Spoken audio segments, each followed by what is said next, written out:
ನಮಸ್ಕಾರ ಸ್ನೇಹಿತರೆ, ನನ್ನ ಹೆಸರು ಸುರೇಶ್ ಭಗತ್, ಸುವರ್ಣ ಕರ್ನಾಟಕ ಜನಶಕ್ತಿ ವೇದಿಕೆ ತಾಲೂಕು ಅಧ್ಯಕ್ಷರು. ಇವತ್ತು ಈ ಒಂದು ವಿಡಿಯೋವನ್ನು ಮಾಡುವ ಉದ್ದೇಶ ಏನಂತಂದ್ರೆ, ಕಳೆದ ದಿನಗಳಲ್ಲಿ ಒಬ್ಬ ಹೆಣ್ಣು ಮಗುಗೆ ಬೀದಿ ನಾಯಿ ಕಚ್ಚಿ ತುಂಬಾ ಒಂದು ದುರದೃಷ್ಟ. ಆ ಹೆಣ್ಣಿಗೆ ಒಂದು ತೊಂದರೆ ಆಗಿರುತ್ತೆ.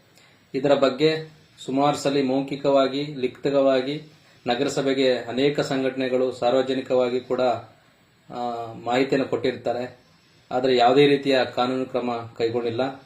ಆದ್ದರಿಂದ ನಾಳೆ ಬೆಳಗ್ಗೆ ಎಲ್ಲ ಸಂಘಟನೆಯವರು ಹಾಗೂ ನಮ್ಮ ಸಂಘಟನೆಯವರು ಹಾಗೂ ಮುಖ್ಯವಾಗಿ ಶಿಡ್ಲಘಟ್ಟ ನಗರದ ಎಲ್ಲ ಸಾರ್ವಜನಿಕರು ಇದು ಎಲ್ಲರ ಸಮಸ್ಯೆ ಅಂತೇಳಿ ಎಚ್ಚೆತ್ತುಕೊಂಡು ನಾಳೆ ಹೋರಾಟ ಮಾಡಬೇಕಂತೇಳಿ ತೀರ್ಮಾನ ಮಾಡಿದ್ದೀವಿ.